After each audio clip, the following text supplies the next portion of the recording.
सैफ अली खानवरती हल्ला करणारा हल्लेखोर आणि सध्या मुंबई पोलिसांच्या ताब्यामध्ये असलेला आरोपी दोघेही वेगळी माणसं असल्याची धक्कादायक माहिती सूत्रांच्या हवाल्यानं समोर आली आहे। आरोपीच्या बोटांचे ठसे सैफच्या घरामधून घेतलेल्या फिंगरप्रिंट सोबत जुळत नसल्याचं कळतंय। त्यामुळे सैफवरती हल्ला करणारा व्यक्ती अजूनही मोकाटच आहे का, पाहूयात या रिपोर्टमधून। सैफवर हल्ला करणारा आरोपी अजूनही मोकाट। अटकेत असलेला आरोपी हल्लेखोर नाही।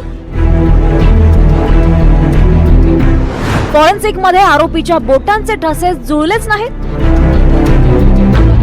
सैफ अली खानवरील हल्ला प्रकरणात एक धक्कादायक माहिती समोर आली आहे। सैफवर हल्ला करणारा व्यक्ती आणि पोलिसांच्या ताब्यात असलेला व्यक्ती दोघेही वेगळेच असल्याचा संशय व्यक्त केला जातोय।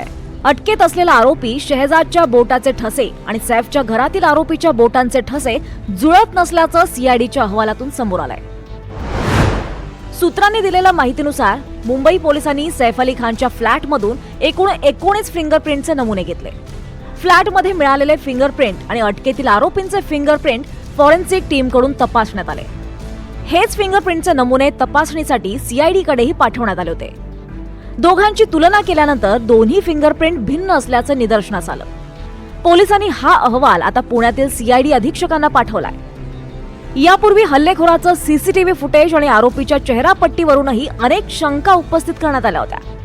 सीसीटीव्हीत दिसणारा हल्लेखोर आणि शहजादच्या चेहऱ्यात साधर्म्य नसल्याचं फॉरेन्सिक तपासात आढळलं।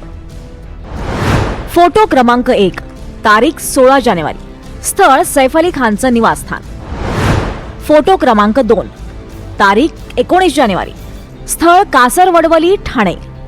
दोन्ही फोटोतल्या व्यक्तींच्या डोळ्यांचा रंग वेगळा आहे। पहिल्या फोटोतले डोळे पिंगट आहेत तर दुसऱ्याचे काळे।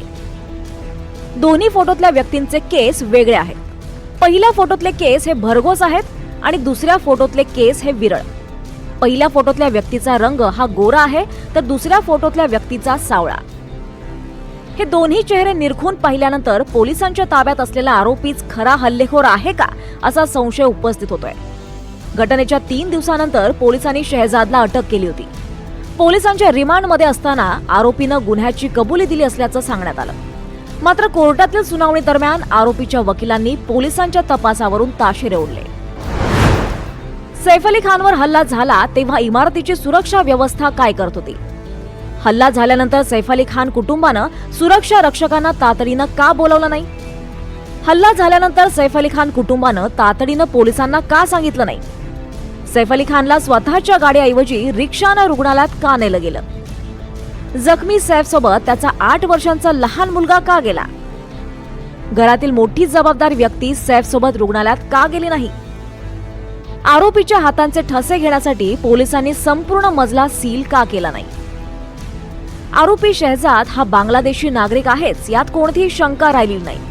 मात्र सैफवर हल्ला करणारी व्यक्ती शहजादच आहे का याबाबत अनेक प्रश्न आहेत। आणि सर्वात महत्त्वाचं म्हणजे खरा हल्लेखोर मोकाट असेल तर सैफवरचा धोका अजूनही टळलेला नाही। Bureau report, NDTV Marathi, Mumbai.